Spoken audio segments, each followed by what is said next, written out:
فهذه دعوتنا إن جوفق أبو تمرجات. السلام عليكم ورحمة الله وبركاته. الحمد لله الذي أرسل رسوله بالهدى ودين الحق ليظهره على الدين كله وكفى بالله شهيدا، وأشهد أن لا إله إلا الله وحده لا شريك له إقرارا به وتوحيدا، وأشهد أن محمدا عبده ورسوله صلى الله عليه وسلم تسليما مزيدا. أما بعد، dukomeje umuhabara wacu wa hadhihi da'watuna, dukomeza kugaragaza ivuga butumwa ryacu. Ibyo tukaba tubigaragaza ndetse tunagaragaza yuko ivuga butumwa ryacu ari ryabeza batubanjirije, ibyo dukurikira tunagaragaza ayandi mavuga butumwa ahabanye n'ivuga butumwa ryacu. Nkuko amenye bavuga bati wa bididdi tatabayyanu al-ashya'u, ngo no kubwo kugaragaza kubwo kuvuga ikinyuranyo cy'ibintu ngo nibwo ibintu bigaragara. Ntabwo bihagije uza ko bavuga ati ngo iyi niryo vuga butumwa ryacu, iyi niyo da'wa salafiyya, iyi niyo nzira y'intumwa y'Imana sallallahu alayhi wa sallam gusa. Ibyo byo ntabwo bihagije. Hamwe no kuyivuga uba ugomba kugaragaza ikinyuranyo cyabyo cy'iryo vuga butumwa kugira ngo inzira yawe igaragare. Allah subhanahu wa ta'ala yabwiye intumwa y'Imana muri Qur'an, aravuga ati qul hadhihi sabili ad'u ila Allahi ala basiratin ana wa man ittaba'ani wa subhanallahi wa ma ana minal mushrikin. Ahangaha muri aya Allah ategetse intumwa y'Imana arayibwira ati vuga uti iyi ni inzira yanjye, mpamagarira abantu kugana Allah, kugaragira Allah subhanahu wa ta'ala ala basiratin, bishingiye ku bumenyi, njye intumwa y'Imana, wa man ittaba'ani, n'abankurikiye n'abayoboke banjye. Allah ntabwo yagarukiye aho ngaho gusa, ahubwo yese avugira ati wa subhanallahi, unavuga ya magambo wa subhanallahi, kandi ntagatifuje Allah, wama ana minal mushrikin, kandi njye sindi mu babangikanya. Hamwe no kuba Allah arabwiye intumwa y'Imana agaragaza inzira ye, ko inzira yari uguhamagarira abantu kugaragira Allah wenyine gusa mu iyobokamana rukumbi bishingiye ku bumenyi, ntabwo Allah agarukiye ahubwo yaramubwiye ati wa subhanallah, unavuga uti ntagatifuje Allah, kandi njye sindi mu babangikanya. Yahise agaragaza ikinyuranyo cyo guhamagarira Allah no kugaragira Allah ko ari kubangikanya Allah subhanahu wa ta'ala. Uburyo rero ivuga butumwa ryacu rihamagarira abantu kugaragira Allah subhanahu wa ta'ala, guharira Allah subhanahu wa ta'ala ubumwe mu iyobokamana rukumbi, ndetse rikabuza abantu kubangikanya Allah subhanahu wa ta'ala n'icyo ari cyo cyose. Ndetse ivuga butumwa ryacu rihamagarira abantu gushyira mu bikorwa inzira y'intumwa y'Imana sallallahu alayhi wa sallam, imigenzo y'intumwa y'Imana sallallahu alayhi wa sallam, bishingiye ku bumenyi ndetse no kwishyira kure y'ibihembano byose intumwa y'Imana sallallahu alayhi wa sallam yabujije.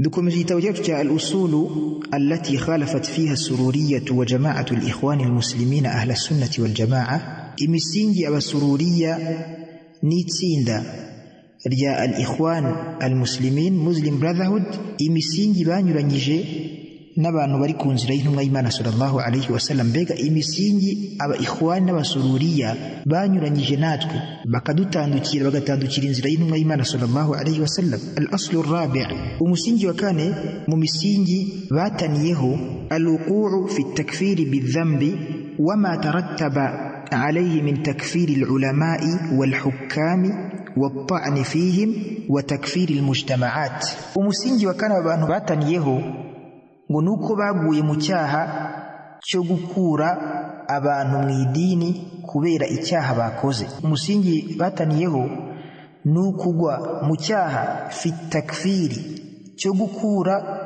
umuyisilamu mu buyisilamu bidhambi, kubera icyaha yakoze kitageze ku rwego rwo kumukura mu buyisilamu. Wama tarattaba alayhi, n'ibishamikiye kuri iki cyaha cyo gukura abantu mu buyisilamu, min takfiri al-ulama'i, mu gukura abamenyi mu idini, mbega mu kwita abamenyi ko ari abakafiri, wal hukami, n'abategetsi abayobozi, wat-ta'n fihim, no kubasiga icyasha, wa takfiri al-mujtama'at, no kwita umuryango mugari wa Kiislamu ko ari abahakanyi, no kwita imiryango migari y'abayisilamu ko ari abahakanyi bavuye mu idini. Iki ni ikintu cya kane mu misingi bataniyeho, nuko baguye mu cyaha cyo gukura abantu mu idini by'Ubuislamu kubera icyaha bakoze cyangwa se kubera ibyaha bakoze bitageze ku rwego rwo kumukura mu Buislamu, n'ibishamikiye kuri cyo mu gukura abamenyi mu Buislamu, abamenyi ba Kisilamu n'abategetsi, no kubasiga icyasha, no kwita ko sosiyete za Kisilamu zose, imiryango migari ya Kisilamu yose, abayisilamu bose muri rusange bose ko ari abahakanyi. Uyu niwo musingi bataniyeho. Sheikh aravuga ati wa madhhabu salaf, n'inzira y'abeza batubanjirije, imyemerere y'abeza batubanjirije. Mu gihe tuvuze abeza batubanjirije tujye twumva ko ari uguhera kuri as-sahaba, abasangido b'intumwa y'Imana sallallahu alayhi wa sallam bose n'ababakurikiye bakanoza ukubakurikira uko ari ibinyejana bitatu intumwa y'Imana sallallahu alayhi wa sallam yavuze ibigwi, abasahaba n'abatabi'ina n'ababakurikiye. Imyemerere y'abeza batubanjirije ivuga ko nta cyangiza ibyiza byose umuntu yakoze keretse igihe aguye mu cyaha, mu byaha byangiza Ubuislamu bw'umuntu, yani igihe aguye mu kintu kivana umuntu mu Buislamu mu idini. Kandi nabwo hari ibisabwa, hari kondisiyo zirebwa kugira ngo babashe ko bamucira urubanza we nkawe. Aha turi kuvuga mu buryo rusange. Mu buryo rusange ko nta kintu cyangiza ibikorwa by'umuntu byose byiza yakoze keretse igihe aguye mu cyaha, mu byaha bivana umuntu mu Buislamu. Wa ahlul kaba'iri min ummati Muhammadin sallallahu alayhi wa sallam la yukhalladuna fi an-nar. Kandi imyemerere y'abeza batubanjije igaragaza yuko abantu bakoze ibyaha ndengakamere, abantu bakoze cyangwa se abantu bakora ibyaha ndengakamere min ummati Muhammadin, mu muryango wa Muhammad sallallahu alayhi wa sallam, la yukhalladuna fi an-nar, ntibazigera bagumishwa mu muriro ubuziraherezo. Abantu bakoze ibyaha ndengakamere bagapfa barakoze ibyaha ndengakamere bitageze ku rwego rwo kubakura mu Buislamu, mbega ibyaha ndengakamere bitari uguhakana, ibyaha ndengakamere bitari ukubangikanya Allah subhanahu wa ta'ala, ukubangikanya gukuru. Abantu bakoze ibyaha ndengakamere muri ummati Muhammad sallallahu alayhi wa sallam ntibazigera bajya mu muriro ubuziraherezo. Idha matu, igihe bazaba barapfuye, wa hum muwahhidun, igihe bazaba barapfuye ari abaharira Allah subhanahu wa ta'ala ubumwe mu bikorwa ngaragiramana, igihe bazaba barapfuye ari abantu ba tauhid bemera Allah bamuharira ubumwe, ariko bakaba barakoze ibyaha ndengakamere. Wa illam yakunu taibin, kabone nubwo baba barapfuye bafite ibyo byaha bataricujije. Wa illam yakunu taibin, kabone nubwo baba bataricujije ibyo byaha ndengakamere bakoze bitageze ku rwego rwo guhakana. Imyemerere y'abeza batubanje tubwira yuko aba bantu nubwo hari abazajya mu muriro ku munsi imperuka, ariko ntabwo bazaguma mu muriro ubuziraherezo, bazaba mu gihe Allah bageneye kugumamo, nyuma y'aho ngaho bakurwemo ku bwa ya imani yabo no ku bwa ya tawhid yabo bafite, kuba barapfuye ari abayisilamu bemera Allah subhanahu wa ta'ala atarabangikanye.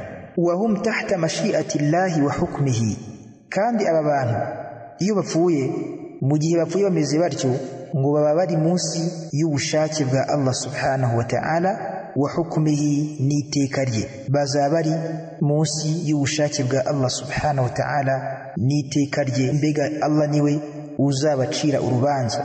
Igisobanuro cyo kuba bazaba bari munsi y'ubushake bwa Allah subhanahu wa ta'ala n'iteka rye cyo bisobanuye in sha'a ghafara lahum wa afa anhum. Allah nabishaka ghafara lahum, azabahanagurira ibyaha, wa afa anhum, anababarire ibyaha byabo, bifadlihi, kubw'ingabire ze. In sha'a, Allah nabishaka, ghafara lahum, azabahanagurira ibyaha byabo, wa afa anhum, anababarire ibyaha byabo, bifadlihi, kubw'ingabire ze. Kama dhakara azza wa jalla fi kitabihi, nk'uko Allah yabivuze mu gitabo cye cya Qur'an, aho yavuze ati inna Allaha la yaghfiru an yushraka bihi wa yaghfiru ma duna dhalika liman yasha.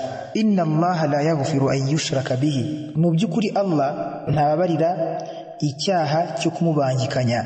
Inna Allaha, mu by'ukuri Allah, la yaghfiru, ntababarira an yushraka bihi, icyaha cyo kumubangikanya, wa yaghfiru ma duna dhalik, ahubwo abarira ibindi byaha bitari icyo, liman yasha'u, uwo ashaka. Wa yaghfiru ma duna dhalika, ahubwo ababarira ibindi byaha bitari icyo, liman yasha'u, uwo ashaka. iyi niyo dalili igaragaza yuko iyo umuntu apfuye yarakoze ibyaha ndengakamere ariko bikaba bitageze ku rwego rwo guhakana Allah subhanahu wa ta'ala, uyu muntu azaba ari munsi y'ubushake bwa Allah subhanahu wa ta'ala. Allah nabishaka azamubabarira amuhanagurira ibyaha bye w'ingabireze, wa insha'a, ndetse Allah nabishaka abo bakoze ibyaha azabahum fi nnari, azabahana mu muriro wa jahannam bi'adlihi, kubw'ubutabera bwe. Wa insha'a azabahum fi nnari, nanabishaka Allah azabahana mu muriro wa jahannam bi'adlihi, kubw'ubutabera bwe. Thumma yukhrijuhum minha, maze nyuma yo kubahana akazabavana muri uwo muriro birahmatihi, kubw'impuhwe ze. Wa shafa'ati shafi'ina min ahli ta'atihi, no kubwo gutakambirwa n'abazatakamba min ahli ta'atihi, mu bamwumviraga. Thumma yab'athuhum ila jannatihi, hanyuma abajyane mu ijuru rye, hanyuma abashyire mu ijuru rye. Iyi niyo myemerere y'abeza batubanjirije ku bantu bakoze ibyaha ndengakamere bagapfa bataricujije ibyo byaha ndengakamere bitageze ku rwego rwa kufuru, ku rwego rwo guhakana. nuko aba bantu baba bari munsi y'ubushake bwa Allah subhanahu wa ta'ala n'iteka rya Allah subhanahu wa ta'ala. Allah nabishaka abanga bapfuye bafite ibyaha ndengakamere ko bagapfa ari abayisilamu, Allah nabishaka azabahanagura ibyaha byabo, anababarira ibyaha byabo, mbega azabarira abashyire mu ijuru atabahannye. Nicyo bisobanuye. Allah nabishaka azabahanagura ibyaha byabo, anababarire atiriwe abashyira mu muriro, mbega azabarira ibyaha byabo abashyire mu ijuru. Nanabishaka azabanza bahane mu muriro wa jahannam kubw'ubutabera bwe, maze nyuma abakure muri uwo muriro kubw'impuhwe ze no kubwo gutakambirwa n'abazatakamba kuri uwo munsi mu bantu beza, mu bantu bumviye Allah subhanahu wa ta'ala, maze abashyire mu ijuru rye. Iyi niyo myemerere y'abeza batubanjije ku bantu bakora ibyaha ndengakamere, ku bantu bakora ibyaha ndengakamere bitari uguhakana, bitageze ku rwego rwo guhakana cyangwa se bitageze ku rwego rwo kubangikanya Allah subhanahu wa ta'ala bikura umuntu mu idini. Dusubiye muri iyi aya cyangwa se kuri iyi aya, Allah avuga ati mu by'ukuri Allah ntabarira icyaha cyo kumubangikanya. Icyo iyi aya isobanuye Allah ntabarira icyaha cyo kumubangikanya kuri wa wundi uzapfa abangikanya Allah. Ni ukuvuga ahangaha hari igifungo cyaje mu zindi gihamya. Iyi aya ushatse kuyifata nk'uko ivuze, ntumenye ko hari izindi aya na hadithi zigaragaza yuko utabarirwa ni wa wundi wapfuye ari umubangikanyamana, wapfuye yarahakanye Allah subhanahu wa ta'ala. Ushobora kuyisobanukirwa nabi bikaba byagutera kwiheba mu gihe uguye muri shirki, cyangwa se watera abandi kwiheba, ukaba watuma abandi bantu biheba kubera kudasobanukirwa kwawe. Kwa kujya gukora da'wa umuntu atari yakora iki, atari yabanza ngo yige asobanukirwe. Allah avuga ati mu by'ukuri Allah ntabarira icyaha cyo kumubangikanya ni kuri wa wundi upfa ari umubangikanya, mbega ni wa wundi upfa aticujije. Dusobanuye aya mu buryo burambuyeho gato twavuga tuti mu by'ukuri Allah ntabarira icyaha cyo kumubangikanya kuwapfuye aticujije. Aya magambo kuwapfuye aticujije ushobora kuyashyira mu dukubo kugira ngo ubashe kuba wasobanukirwa aya neza, kubera ko iyo tubisanga mu yindi hadithi n'umwa y'Imana sallallahu alayhi wasallam, aho avuga yuko man laqiya Allah yushriku bihi shay'an dakhala an-nar, ngo wa muntu uzahura na Allah, umuntu wese uzahura na Allah agapfa agahura na Allah yarabangikanyaga Allah n'icyari cyo cyose, dakhala an-nar, azinjira mu muriro wa jahannam. Mbega wundi uzabona Allah amubangikanya agapfa ataricujije ibangikanya rye, uwo ngo azinjira mu muriro wa jahannam. Ndetse Allah bigaragaza mu yindi aya muri suratul Baqara, aho avuga ati, aho yaramaze kuvuga ni aya ndende Allah ari kuvuga, wala yazaluna yuqatilunakum hatta yaruddukum an dinikum in istata'u, arangira avuga ati ومن يرتد منكم عن دينه فيمت وهو كافر فأولئك حبطت أعمالهم في الدنيا والآخرة وأولئك أصحاب النار هم فيها خالدون. أهو الله فقتي ومن يرتد منكم عن دينه قنوا وندي مرمي أزاف من دين الجي بيغا كفن بإسلامك فيمت وهو كافر أغفى أروم هكاني أغفى يا هكاني أزاف من دين الجي أكاريكو إسلامه agapfa ari umuhakanyi, abo nibo babandi ibikorwa byabo bizaba impfabusa, ibikorwa byiza bakoze biba impfabusa hano ku isi no ku munsi w'imperuka, ndetse n'abo muriro wa jahannama bazamo ubuziraherezo. Allah afungira ukuba ibikorwa byabo bizaba impfabusa hano ku isi no kujya mu buziraherezo kuri wa wundi uzapfa wa huwa kafirun, ari umuhakanyi, yahakanya Allah subhanahu wa ta'ala. Kubw'iyi aya n'izindi aya nyinshi nuko tugaragarirwa yuko igisonero cya aya inna Allah la yaghfiru an yushraka bihi, mu by'ukuri Allah ntabarira icyaha cyo kumubangikanya, bisobanuye kuri wa wundi wapfuye aticujije, wapfiriye muri icyo cyaha aticujije kwa Allah subhanahu wa ta'ala. Naho uwicujije Allah subhanahu wa ta'ala yakira ukwicuza kwe, nkuko Allah avuga ati la taqnatu min rahmatillahi inna Allah yaghfiru dhunuba jami'a.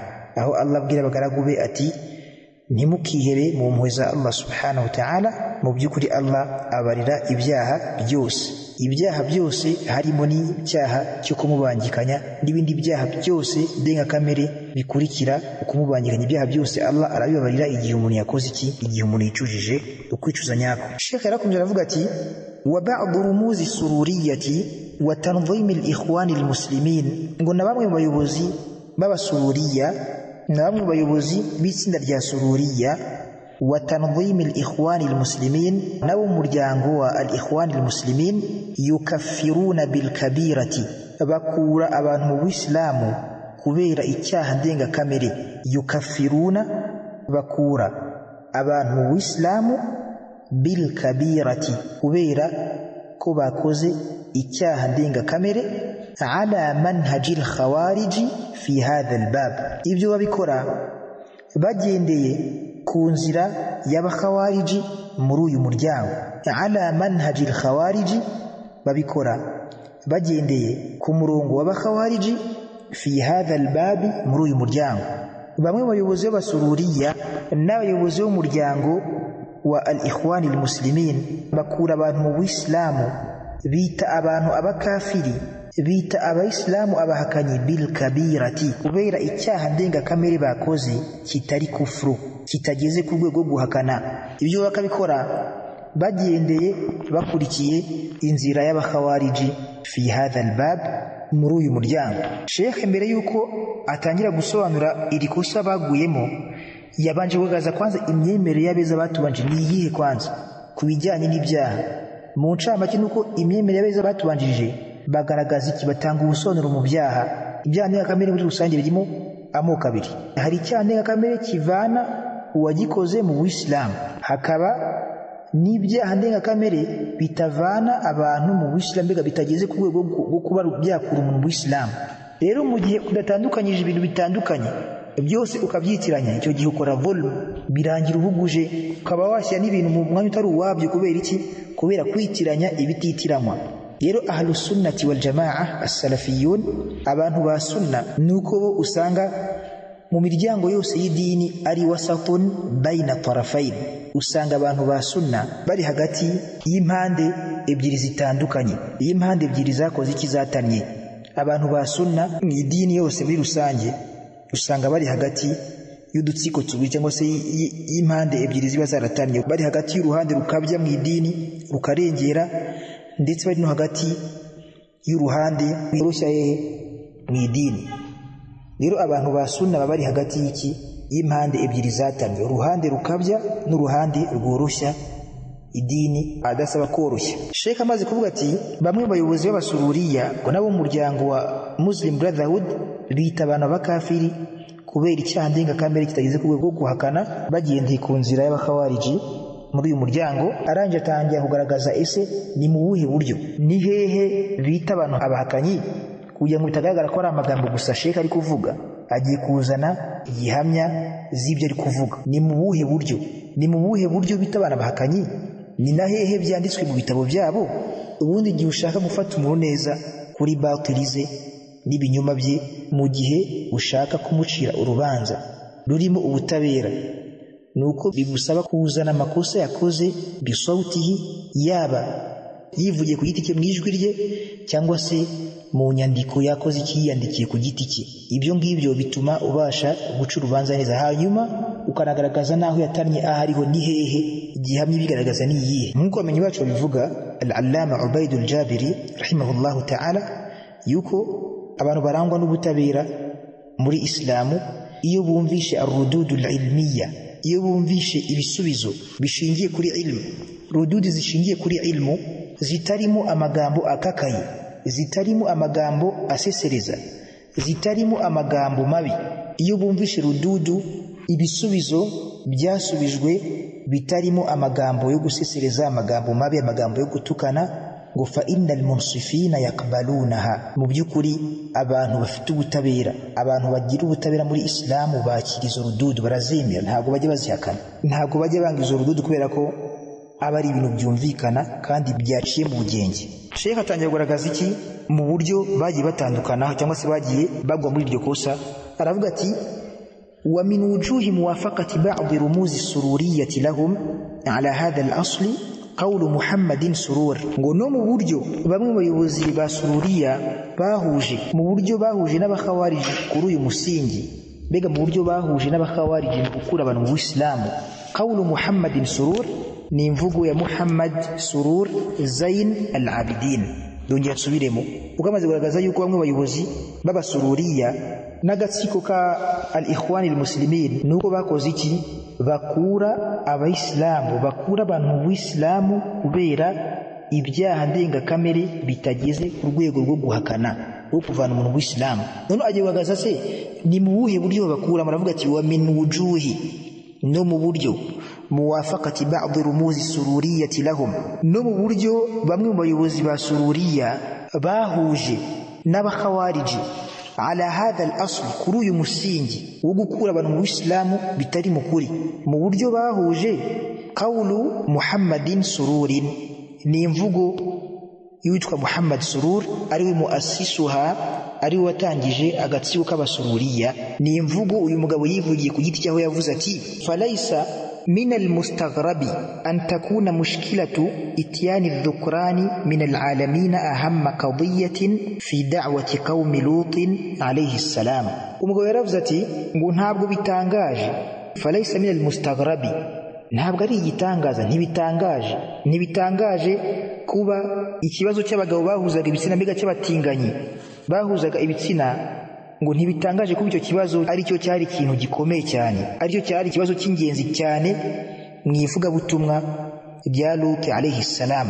Laysa min almustaghrabi, ntibitangaje kuba ikibazo cy'abagabo guhuza ibitsina n'abagabo bagenzi babo, mbega ikibazo cy'ubutinganyi, kuba aricyo cyari ikibazo cy'ingenzi cyane, aricyo cyari ikintu cy'ingenzi cyane mu ivugabutumwa ry'intumwa y'Imana Lut alayhi salam. Dukurikiye neza tumenye n'ahantu hari takfir, ahantu hari gukura abantu mu Islamu kubera ibyaha ndengakamere, tumenye hariho. Sheikh aravuga ati li anna qaumahu, ngo kubera ko abantu ba Lut law istajabu lahu fi da'watihi ila al-iman billahi, kubera ko abantu ba Lut iyo baza kwitabira ivugabutumwa rye, iyo baza kumwitabira mu ivugabutumwa rye ila al-iman billahi, bakemera Allah, kubera ko abantu ba Lut law istajabu lahu, iyo baza kumwitabira fi da'watihi, mu ivugabutumwa rye ila al-iman billahi, ryo guhamagarira kwemera Allah subhanahu wa ta'ala, mbega iyo baza kwitabira ivugabutumwa rye bakaba abantu ba tauhid bakareka shirki.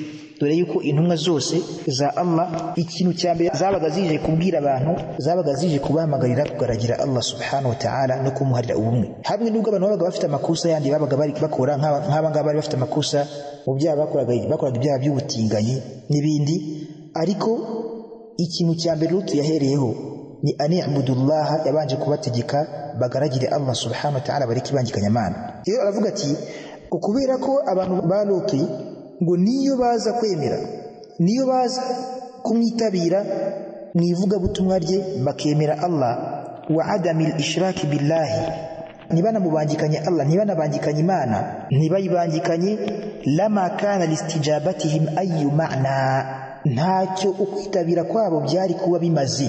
Duca akarongo ahangaha, guhera kuri li anna qaumahu law istajabu lahu fi da'watihi kugeza kuri lama kana listijabatihim ayu ma'na. Ahanga kuri uyu murongo kuri aya magambo lama kana listijabatihim ayu ma'na niho hari takfir, niho hari ugukura abantu mu Islam. Ngo niyo baza kwemera baza kwitabira Luti mwivuga butumwa rye bakemera Imana ntibabangikanye Allah subhanahu wa ta'ala icyo cyose, ngo ntacyo ukwitabira kwabo tauhidi, ntacyo ukwitabira kwabo Luti mu kwemera Imana no mu kutayibangikanya, ngo ntacyo ukwitabira kwabo byari kuba bimaze idha lam yuqli'u an adatihim alkhabithati allati ijtama'u 'alayha, ntacyo byari kuba bimaze ngo igihe batari kurika cyangwa se ngo igihe bataretse imico yabo alkhabithati mibi bari barahujwe nayo. Idha lam yuqli'u an adatihim, mu gihe batari kuba bararetse adatihim alkhabitha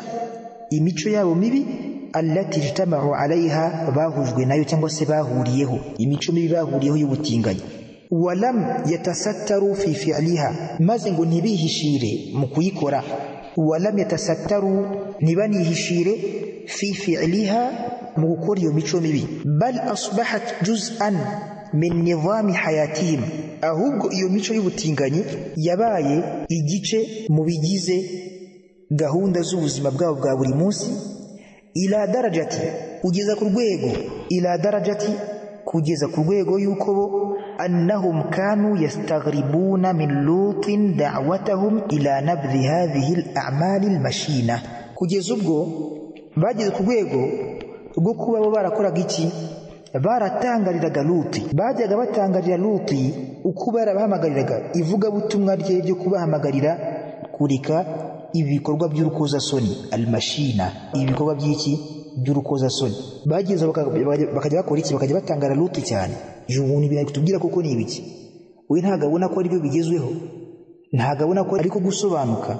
Rero ahangaha uyu mugabo Muhammad Surur agaragaza yuko ngo kaboye nubwo abantu ba Luti bari kumwitabira mwivuga butumwa ryo kubamagarira Imana, kwemera Allah subhanahu wa ta'ala no kureka ibangikanya Imana no kureka kubangikanya Allah, ngo ntacyo ukwitabira kwabo byari kuba bibamariye igihe batari kureka iyo mico yabo mibi bahujwe nayo cyangwa se bahuriyeho, ntibanihishire maze ntibanihishire mu gukora iyo mico mibi, ngo ahubwo iyo mico yabo yari yarabaye kimwe mu bigize gahunda z'ubuzima bwabo, kugeza ku rwego rw'uko bajyaga batangarira Luti ivuga butumwa ryo kubahamagarira kureka ibikorwa bibi bakoraga.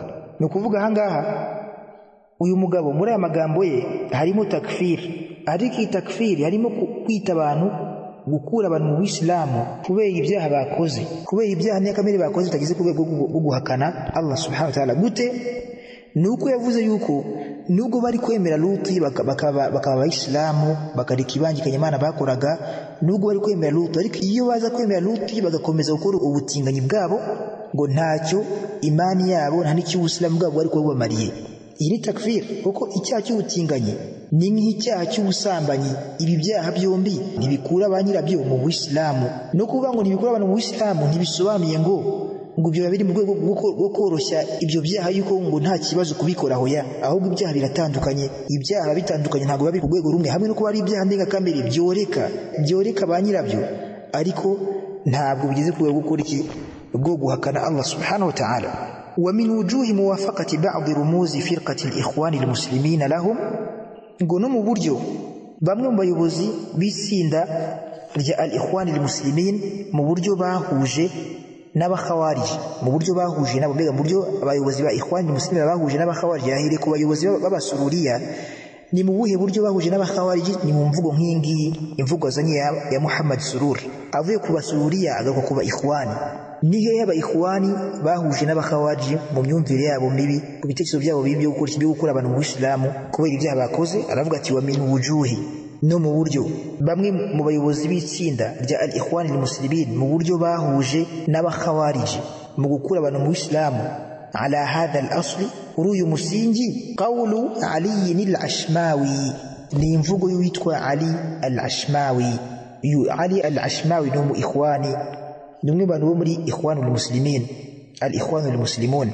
Uyu mugabo yaravuze ati ja'ani ahadul ikhwani ngo naziwe n'umwe mu ba ikhwani, naziwe n'umwe mu ba ikhwani, wa qala li, maze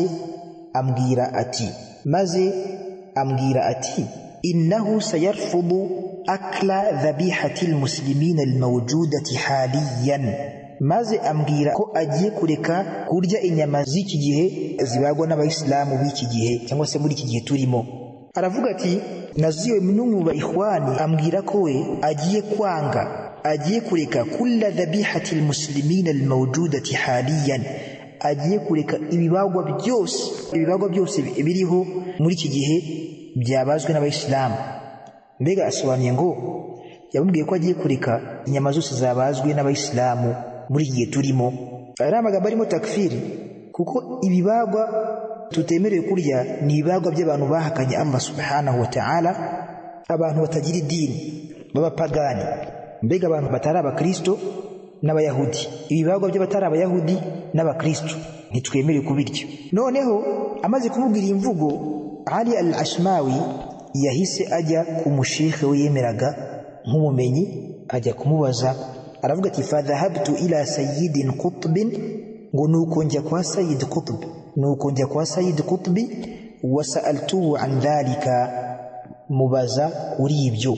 Mbega mubaza kuri icyo kintu, mbega ajya kumubaza ibana. Sasa rero hari umuvandimwe waje arambwira gutya ko agiye kureka kurya inyama zabazwe n'abayisilamu b'iki gihe, inyama z'iki gihe ziriho zabazwe n'abayisilamu.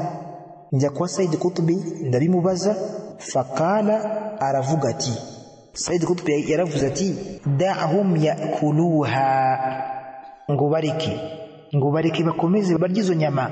Da'hum, bareke yakuluha, bakomeze bazirye izo nyama. Wa ya'tabiruha dhabihata ahli alkitab, bafate ko izo nyama ari zabazwe n'abahawe igitabo. Abahawe igitabo hangagamije ni al-yahudu wan nasara, n'abayahudi n'abakristo. Mbega bareke ngo bakomeze barya izo nyama z'abayisilamu, mbega izo nyama zabazwe n'abayisilamu, bafate ko izo nyama zabazwe n'abayahudi n'abakristo. Ngo fa'ala al-aqalli, ngo byibuze, fa'ala al-aqalli, byibuze, al-muslimuna al-yawma, abayisilamu b'iki gihe, hum ahlu kitabin, n'abahawe igitabo. Mbega n'abayahudi n'abakristo ntaho batandukanye. Ngo byibuze abayisilamu b'iki gihe tugenekereje twabita ko ari abayahudi n'abakristo, hum ahlu kitab. Ni ukuvuga uyu mu ikhwani waje ari kuvuga aya magambo yaramaze gukora iki? Yaramaze kugirwaho ingaruka n'ibitekerezo by'aba ikhwani n'abakhawariji byo kwita abayisilamu ko ari abahakanye. Niyo mpamvu yaje avuga ati ebana ngiye kureka inyama zabazwe n'abayisilamu, inyama z'igihe zabazwe n'abayisilamu ngiye mu kigihe ngiye kuzireka, ntabwo nzongera kuzirya. Kubera iki? Li'annahu yukaffiruhum, impamvu yavuze ko agiye kureka inyama zabo, inyama ziba zabazwe n'abayisilamu, nuko abona ko batakira abayisilamu, ari abahakanyi, ntibakwiye mu idini. Uyu Ali al-Ashmawi nawe bigaragara ko nawe yagize iki? Yaciye akenge, ajya kubaza umumenyi yemeraga ko ari umumenyi.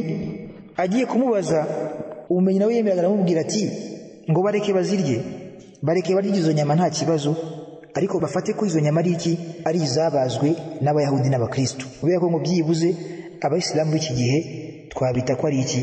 Ko ari abayahudi n'abakristo, ari abahawe igitabo. Kandi no kwita abayisilamu ko ari ahlul kitab, ko ari abahawe igitabo, iyo ni takfirun sarih, ni ukubakura mu bisilamu byeruye biri ku mugaragaro, bidasabirwa dalili. Kubera ko ahlul kitab ni kuffar, abahawe igitabo bose, al-yahudi wan nasara, abayahudi n'abanaswara bose ni kuffar, n'abahakanyi. Rero iyo wise umusilamu ko ari kitabiyun, ko ari uwahawe igitabo, cyangwa se ko ari min ahlil kitab, yuko ari mu bahawe igitabo, umwise iki? Umwise umuhakanyi. Ariko umuntu udasobanukiwe ashobora kubona ko aya magambo se ko muri amagambo arasanga gusa ko ari amazina gusa yabise, ariko ni amazina yabise yo kubakura mu Islam. Kubera ko yaragaragaje yuko innal ladhina kafaru min ahli alkitabi wal mushrikin, mu by'ukuri abandi bahakanye ari bo abahawe igitabo, wal mushrikin, n'abangikanya Imana, fi nari jahannam, bazajya mu muriro wa jahannama. Allah agaragaza yuko ahlul kitab babandi barenze ku mategeko ya Allah bagahakana Imana, yabise ko ari kufara n'abahakanye. Naho uyu mugabo we, uyu Sayyid Qutb n'umunyeshuri we bagaragaza iki? Bafite imyemerere yuko abayisilamu bari ku rwego rw'iki? Rw'abahawe ibitabo. Ni ukuvuga ahangaha ni ikimbo y'amagambo, nayo muri aya magambo harimo takfirul muslimina bidhambi, harimo ukwita abayisilamu abahakanyi kubera icyaha babakozi bamwe kitagize ku rwego rw'ikigo guhakana Allah subhanahu wa ta'ala. Amagambo ya mbere yuriya twasomye ya Muhammad Surur wayasanga mu gitabo cyitwa Manhajul Anbiya'i, igitabo cyitwa Manhajul Anbiya'i mu muzingo wa mbere ku rupapuro rw'158. Naho amagambo y'uyu mugabo Ali al-Ashmawi kuri iyi nkuru yavuze, amagambo yo yasanga mu gitabo cyitwa At-Tarikh Sirriyu, At-Tarikh Sirriyu ku rupapuro rwa 81. Ni amagambo ubwabo bivugiye bakanayandika no mu bitabo byabo.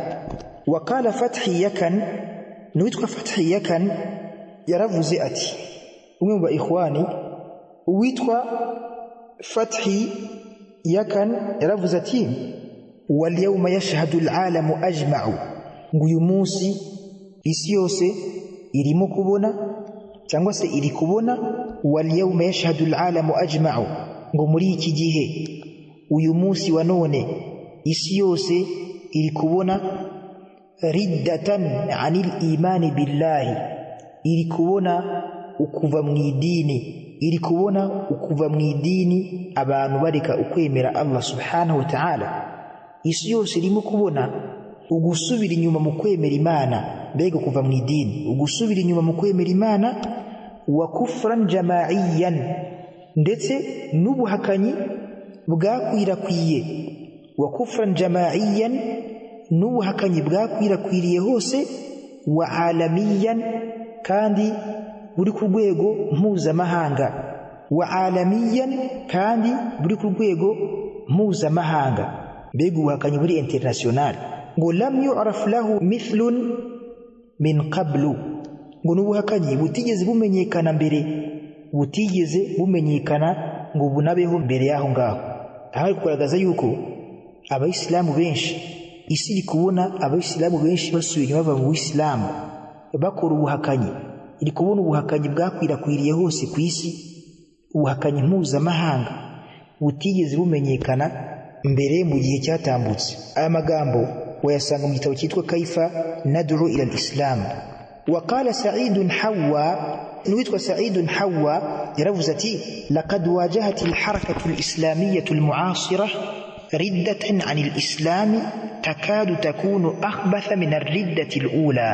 Uyu mugabo yaravuze ati, ngo mu by'ukuri umuryango wa Kiislamu cyangwa se ihuriro rya Kiislamu, laqad wajahat al-harakatu al-islamiyyah al-mu'asira, ihuriro rya none ry'iki gihe rya Kiislamu ngo rimaze guhura riddatan 'an al-islam, rimaze guhura n'ikibazo cy'abantu kuva mu Islamu, takadu takunu akhbatha, aho iki kibazo kuva mu Islamu byegereye kuba bibi cyane kurusha min ar-riddati al-ula, kurusha ukuva mu Islamu w'igihe cyatambutse cyangwa se kuva mu Islamu byabayeho mbere, byariho mbere.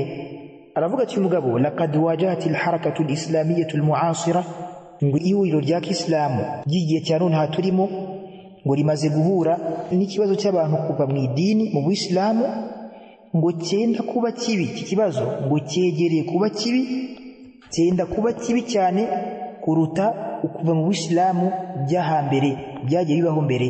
Mbega ubuhakanyi buriho iki gihe ngo burenze ubuhakanyi bwatambutse kuba abantu bava mu idini, abayisilamu bagenda bava mu Islamu. Ni ukuvuga ngo kuva mu Islamu ari kuvuga ko ni ukuva mu Islamu ko abantu bari mu Islamu bemera ko bari kugenda bakora iki, bava mu Islamu birenze igihe cyatambutse. Aravuga ati, waqala Sayyid Qutb, n'uwitwa Sayyid Qutb yaravuze ati, uwitwa Sayyid Qutb yaravuze ati, laqad istadara az-zamanu ka hay'ati yawma jaa hadha ad-din ila al-bashariyati bila ilaha illa Allah. Aho uyu mugabo yavuze ati, mu by'ukuri ngo ibihe byasubiye, mu by'ukuri ibihe byasubiye nk'uko byari. Laqad istadara az-zamanu ka hay'atihi, mu by'ukuri ibihe byasubiye nk'uko byari kuva mbere. Yawma jaa hadha ad-din ila al-bashariyati, igihe idini ryazaniraga abantu, ryazaniye abantu la ilaha illa Allah, igihe idini ryaje rihamagarira abantu guhamya yuko la ilaha illa Allah, nta yindi mana ikwiye gusengwa mu kuri uretse Allah, la ilaha illa Allah, ko nta yindi mana ikwiye gusengwa mu kuri uretse Allah subhanahu wa ta'ala. Mbega ngo ibihe byasubiye nkuko byari igihe iri dini ryazaniye abantu, byazaga rihamagarira abantu guhamya yuko nta yindi Imana ikwiye gusengwa mu kuri uretse Allah subhanahu wa ta'ala. Ni kuvuga ngo ibihe byasubiye mu gihe cy'intumwa y'Imana sallallahu alaihi wasallam atangiye guhamagara abantu da'wa, kubakorera da'wa. Ni gute ibihe byasubiye inyuma? Agiye kubisobanura. Avuga ati faqad irtaddat albashariyatu ila ibadati alibad. Ukubera ko mu by'ukuri abantu bavuye mu Buislamu, ngo abantu bavuye mu Buislamu ngo basubiye mu gusenga abantu bavuye mu Buislamu basubira mu muco wo gusenga abantu. Wa ila jawri al-adyan, ndetse basubira no mu mahugu y'amadini barimo. Wa ila jawri al-adyan, banasubira no mu mahugu y'amadini yabo barimo. Ahangaha ni takfirun iri surah, iri ku mugaragaro, aho agaragaza yuko abantu bose bavuye mu Buislamu babaye bamurutadi basubira muri ibada zo gusenga abantu no gukora amahugu mu idini bitwaje idini. Wa nakaswata an la ilaha illa Allah, ndetse batana kuri la ilaha illa Allah. Wa in dhalla fariqun minhum, hamwe no kuba itsinda muri abo bantu, hari itsinda muri abo bantu yuraddidu ala al-ma'adhini, hari itsinda rigisubiramo ku minara y'imisigiti bagisubiramo ijambo rya la ilaha illa Allah. Mbega hamwe nuko arimo ari ba Bilal bahora bavuga ati la ilaha illa Allah bari gutora adhana, hamwe nuko batora za adhana bakavuga ati la ilaha illa Allah, ariko bamaze kuva mu idini ntabwo bakira abasilamu.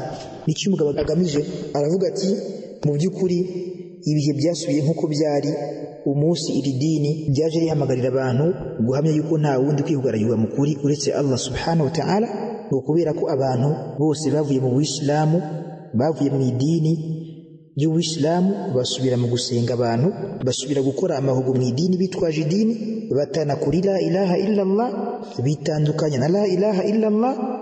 Wa in dhalla fariqun minha, hamwe no kuba hari itsinda muri bo yuraddidu ala al-ma'adhini, hamwe no kuba hari itsinda muri bo rikivugira ku minara y'imisigiti ijambo rya la ilaha illa Allah mu gihe gutora adhana, ariko ntibakira abasilamu bavuye mu Buislamu. Ibi wabisanga mu gitabo cyitwa Dhilalul Quran cy'uyu mugabo Sayyid Qutb, umuzingo wa 2 ku rupapuro rw'1057. N'aya amagambo agaragaza uburyo uyu mugabo yemeraga yuko abayisilamu bamaze kuva mu idini ntibakira abayisilamu. Reka dusoreze kuri iyi mvugo ya Yusuf al-Qaradawi, ahadu qadati al-ikhwan al-muslimin, umwe mu bayobozi ba ikhwan al-muslimin witwa Yusuf al-Qaradawi.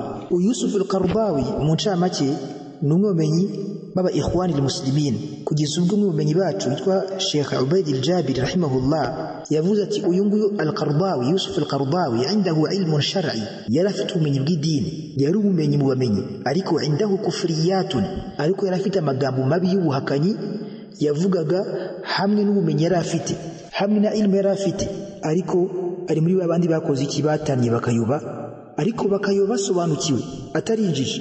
Rero uyu Yusuf al-Qaradawi yari min al-ulama, numwe bamenyi ku rwego rw'isi bazwi, ariko bakoze iki, batanye. Tubizi neza yuko al-ulama abamenyi bari mu bice bibiri muri rusange. Tubizi neza yuko abamenyi muri rusange abamenyi bari mu ibice bibiri. Igice cya mbere ni ulama'u al-haq, n'abamenyi bari ku kuri, abamenyi beza. Hakabaho n'abamenyi ulama'u su, abamenyi babi batanye bagatana, hamwe nuko basobanukiwe bagatana, bagakurikira amarangamutima yabo, bagakurikira irari ryabo. Rero uyu nguyu Yusuf al-Qaradawi numwe muri abo ngabo bari basobanukiwe, yanditse ibitabo byinshi cyane bigiye bitandukanye, ariko hamwe n'ibyo byose yari afite kufriyat, amagambo menshi yagiye avuga y'ubuhakanyi, ku buryo abayumvaga bumvaga bakoze iki, bati bagize ubwoba, kibase uko niwe we yavuze cyangwa ntabwo ari we. Uyu nguyu yavuze aya magambo ari guhamya uburyo ibitabo bya Sayyid Qutb byagize uruhare rukomeye cyane mu gusakaza ingengabitekerezo yo gukura abantu mu Buislamu no kubita ko bavuye mu Buislamu. Kwimuga barasobanukiwe, ari umuntu usobanukiwe hamwe n'ibyo wihwani yarimo, hamwe n'ubuyobe yarimo, ariko hari igihe abantu nkuko bivuga ati umusazi ngo ari umusazi asara akagwa ku ijambo. Nawe rero hari aho yakoraga iki, hari aho yagiye yivamo akavuga ukuri nk'uko ibintu biri, ariko bikagutangaza kubona yarakoze iki, yaragumaga mu buyobe arimo bw'ubu ikhwan. Kugeza akanya n'abantu usanga bavugira Yusuf al-Qaradawi, babona yuko Yusuf al-Qaradawi hanga nta kibazo afite, ko yari ubumenyi, ubwo ugasanga bari kwita ku bumenyi yari afite, ariko ntibarebe ubuyobe n'ingaruka yagiye ateza abantu n'uburyo yagiye atanisha abantu benshi cyane. Rero uyu mugabo yaravuze ati fi hadhihi almarhalati, ngo muri iki cyiciro, mbega agamije mu cyiciro cy'ubuzima bwa Sayyid Qutb, ngo muri iki cyiciro tugezemo zaharat kutubu Sayyid Qutb, muri iki cyiciro turimo hagaragaye hasakaye ibitabo bya Sayyid Qutb. Muri iki cyiciro turimo cyasakayemo ibitabo bya Sayyid Qutb allati tumathilu almarhalata alakhira. Iki cyiciro ngo kigaragaza icyiciro cya nyuma, bigaragaza icyiciro cya nyuma cy'ubuzima bwe, bigaragaza aho yarageze min takfirihi alladhi, mu kwita kwe abantu abahakanyi byari bigeze ku rwego rwo kuba byuzuye mu kwita sosiyete z'abayisilamu n'umuryango mugari ko bose ari abahakanyi bavuye mu idini. Wa i'lani aljihad alhujumiyyi, ndetse no kuba yarahamagariye agatangaza intambara yo gutera abantu bose alanasi kafa, yarashyize ku mugaragaro agatangariza abantu gutera abantu bose, kubarwanya bose, abantu bose ko bakabaye ko bose ari abahakanyi bagomba kurwanywa kugeza bagarutse mu Islam. Uyu ninde? Uyu ni Yusuf al-Qaradawi, ari kugaragaza iki cyiciro cyagaragaye ibitabo bya Sayyid Qutb bigasakara. Uri icyiciro cyakoze iki? Kigaragaza urwego rwa Sayyid Qutb yaragezemo, byari bimaze kujya ku rwego rwo gukura mu Islamu umuryango mugari w'Abisilamu, no gushoza intambara, no gushyira ku mugaragaro jihad, no kukaba igitero ku bantu bose, kubarwanya nta n'umwe usigaye, bose bagomba kurwanywa, bakagwanywa kubera ubuhakanyi barimo, kubera ko yabonaga ko bakoze iki, bamaze guhakana. Ibyo babisanga mu gitabo cya Yusuf al-Qaradawi cyitwa Awlawiyatul Harakati al-Islamiyya, Awlawiyatul Harakati al-Islamiyya, ku rupapuro rw'110. Uyu mugabo iyo twibagiye kumuvugaho, Yusuf al-Qaradawi yari umunyamisiri, akomoka mu gihugu cya Misiri, ariko yavuye mu Misiri ahunze, ahungira muri Katari. Katari iramwakira kugeza ubwo bamugize iki? Bamugize mufti w'igihugu, bamuha ubwenegihugu bwa Katari, bamujyana mufti w'igihugu cya Katari kugeza ubwo yapfuye ari mufti wa Katari. Nawe wari uhagarariye ihuriro ryamenye aba ikhwani ku rwego rw'isi, atari yatabaruka. Amaze gutabaruka yasimbuwe n'uwitwa Muhammad Walad Addadu, niwe wamusimbuye kuri urwo rwego. Rero uyu nguyu witwa Yusuf al-Qaradawi, we kugira icyo yihamirije yuko muri iki cyiciro cyagaragayemo kigasakara mu bitabo bya Sayyid Qutb, ngo bigaragaza icyiciro cya nyuma cya Sayyid Qutb yaragezemo cyo kwita abantu abahakanyi, byari byuzuye mu bitekerezo byo kwita sosiyete y'Abayisilamu bose ko ari abahakanyi, no kugaragaza yuko bose bagomba kurwanywa bose, no kugaba jihadi, kugaba igitero ku Bayisilamu bose ko bagomba kurwanywa bose, kubera ko bose ari abahakanyi. Wallahu ta'ala a'la wa a'lam. Tugarukire ahangaha.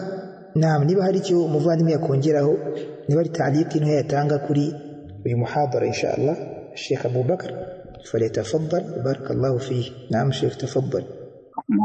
Jazakumullahu khairan. Allah abishimire kandi abongerere.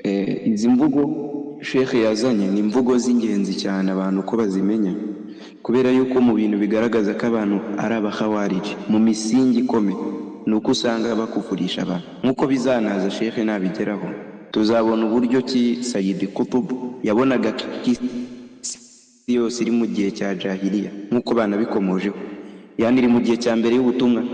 Noneho yanabonaga ko isi yose igomba kwicwa uretse we n'abari kumwe nawe.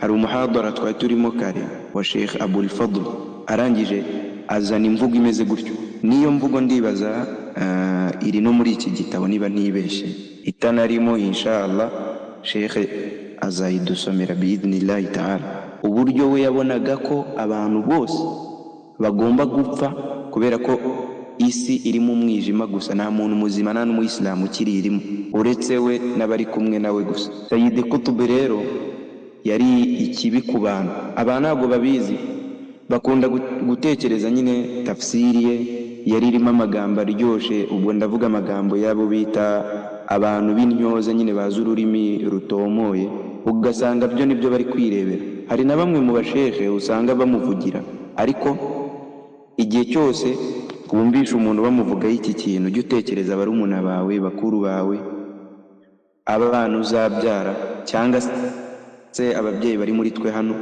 abana bawe nibaramuka bafashwe n'ibyo bintu, itumenya ko ari we wa mbere batunga icumu. Uyu nawe ari mu gihe cya jahiliya, uyu nawe ni umuhakanyi. Ubwo rero ibyo ngibyo bigatuma tugira gute? Tuba maso mu mamoko yo gukora iterabwoba. ni igihe umuntu yatangiye kubona ko sosiyete ya Kisilamu yose ari abahakanyi. N'ikizabibereka wenda hari abagiye babibona ku ma YouTube, haba mu Cyongereza, mu Gifaransa, mu Kinyarwanda, Igiswahili n'Abagande, baba ari kuri YouTube bari kuvuga ibintu nka biriya, ugasanga arihandagaje aravuze ati ngo muri Mozambique cyangwa muri Niger ngo abantu bagiye kurwana jihadi ngo bagiye batwika inzu 70, ngo izo nzu batwitse ni za ba Murutadi. Ukibaza abo ba Murutadi babamenye bate? Ni gute babavanye mu Islamu? Wal jawab n'igisubizo anga kiroroshye, kuko bo babona ko abantu batari kumwe nabo cyangwa se bari munsi y'ibyo batemera, kufaru n'abahakanye. Nkuko twabibonye mu ngero, bafataga icyaha runaka, abari munsi y'icyo cyaha bose, mu mutaka w'icyo cyaha bose, kavuga bati ni abakufaru. Wallahu almusta'an. Kanange soreza nsaba Allah ko yaturinda kugwa muri iki kibazo. N'umuti wa buri kimwe cyose muri iki kintu, umuti wa buri kimwe ni ugushaka ilmu. Igihe cyose umuntu ari abantu bibaza ngese ngo ibi bintu ko byabaye byinshi, ngo ibintu ko bimeze gutya, nuwe muti? Umuti ni ukwiga. Kugira ngo mbereke uburyo umuti ari ukwiga, mujya mubona umuntu yayobye. Umuntu iyo yayobye buri wese aramuyobora, n'igihe agera akayoborwa n'umusinzi ari kumubaza kwa runaka nihe, hano nihe, agahita amujyana. Yamuyobya akamucika, batireka ndebe undi, nawe akamujyana aho ashaka. Bisobanuye yuko iyo umuntu adafite intwaro y'ubumenyi, umuntu wese aba ashobora kumujyana aho ashaka no mu nzira ashaka. Ubwo rero igihe cyose utari wiga, menya yuko utamenya ngo uyu yayobye, ngo yagiye kunyobya. Ntabwo ubwo bushobozi uba bufite, uretse gukurikira rimwe na rimwe ubuhumyi. Dusaba Allah ko yabiturinda. Wallahu a'lam. Naam. Barakallahu fiko, jazakallahu khairan. Biradusaba kwiga, ngo tugire inama yo kwiga no gukurikirana mu bintu bikunze kutugiraho ikibazo. Kuja gusanga umuntu yiga ariko ari umunebwe, atabashaka kwikora ngo akurikirane amenye ukimaze kubona ko ari ikibazo. Ese nihe cyahereye, kimeze gute, n'iki cyatumye abantu bakigwamo? Rero no kudakurikirana, umuntu ashobora kwiga ugasanga ari umunebwe, adashaka gukurikira, ntabwo abashaka kwigora umutima ngo yigore ngo akurikirane ikibazo ukuntu kimeze, naho byaturutse n'imvano yabyo. No kudakurikirana no kutaba amaso umuntu akurikirane idini rye akantu ku kandi mu bimufitiye akamaro, ngo amenye ibibazo byugarije Ubuislamu ni ibihe, n'ingengabitekerezo zagiye zoreka abasore benshi ni izihe. Ugasanga umuntu bashaka gusa gutamikwa gusa, ibyabwiwe n'ibyo ngibyo. Hagomba kuba gukurikirana no kubaza kenshi kugira ngo ubashe kuba wasobanukirwa. Ntuzabusanga nziga gusa gutyo gusa, uziga ariko unakurikirana, unabaza, kandi ubaza ibyo bintu bigufitiye akamaro, unabikurikirana, ufite naho ubyandika kugira ngo ukore iki, bibashe kuba byagufasha mu bumenyi bwawe bwakoze cyangwa se mu bumenyi bwawe wiga buri munsi. Ariko byose biragusaba gukora iki? Gushirika ubute no gukora iki? No gukurikirana idini ryawe. Mu bintu bitangaje by'iyi manhaji turiho, manhaju salaf as-salih, inzira y'abeza batubanjirije, iyo udakurikiranye iyi manhaji, ugashaka kuzajya ubaho gusa nzajya ntamikwa gusa, nzajya ntamikwa, ntukurikirane, ukabura umuntu gusa, uri umunebwe wibereye aho ngaho, manhaji kuyimenya birakugora. Igihe abantu bavuzwe cyangwa se igihe havuzwe ibintu, ushobora kubona abantu bari gukabya. Igihe idini ryigisha, ushobora kubona abantu nabo barakabya nabo. Si idini naryo bigeze aha ngaha. Ikintu cyose ni dalili, ikintu cyose tugomba gukurikira Qur'an na hadithi. Ese n'igihe umuntu avuzwe, hari igihe ubona ko bari kumubonera cyangwa se bari kumuziza ubusa kubera ko ntabwo usobanukiwe, ntabwo ushaka gukurikirana. Wowe urashaka kugenda kuri bya bindi wamenyereye, bya bintu yani ku kamenyero. Hari ibintu usanga abantu bafite ibintu by'akamenyero nyine tubamenyereye, rero ugasanga ibyo bashaka kugenderamo gusa, ntabwo bashaka kwigora ngo bamenye ukuri kuri hehe. Mu gihe abayeho wenda umwiryane cyangwa se fitna, ntabwo ashaka kwikurikirana ngo amenye ngo ikibazo kiri hehe. Urashaka gusa ibintu byoroshye gusa, ibintu byoroshye biri aho ngaho. Icyo nacyo ni ikibazo. Ni ukwiga hamwe no gukurikirana no kubaza, yani umuntu yivane mu burangare. Turabizi neza ko ubuzima bw'isi hanga mu bijyanye n'ubuzima bw'isi busanzwe, ntabwo ushobora kumenya ikibazo kiri hano kuri iyi si utagikurikiranye. Uye gusa umuntu gusa uzanirwa amakuru gusa, kuzanirwa amakuru gutyo gusa ngo ujye wumviza gusa umuntu buri wese akuzana amakuru, ntabwo ushobora kumenya ukuri. Ariko iyo ukurikiranye, ariko se kuki iki kibazo kiriho, byagenze gute, bigusaba ko no kugikurikirana, noneho unaciye noneho mu isoko ryacyo, naho ugomba kugikurikiranira, birangira umenye ikibazo uko kiri. Ibyo nabyo biza mu nyungu yo gukora iki, yo gukora ubushakashatsi ku kintu, gufata umwanya ugakora ubushakashatsi ku kintu uciye mu nzira zacyo, kugira ngo ukimenye neza. Iyo ufashe umwanya wawe kubera Allah ugakurikirana ukabaza, niba ari dalili ukazifata ukamenya ubusobanuro bwazo, n'uburyo amenye bazisobanukiwe, n'uburyo amenye bazisobanuye, n'uburyo basangiza bazisobanukiwe, iyo bikurikiranye urasobanukirwa, kandi noneho ikintu wakurikiranye ukagikorera ubushakashatsi ugisobanukirwa birenzeho kuruza cya kindi wakoze, cya kindi wumvishe gusa kivuga biri aho ngaho gusa, cyangwa cya kindi wasomewe. Wallahu ta'ala a'lam. Subhanakallahumma bihamdika ashhadu an la ilaha illa anta astaghfiruka wa atubu ilaik. Assalamu alaykum wa rahmatullahi wa barakatuh.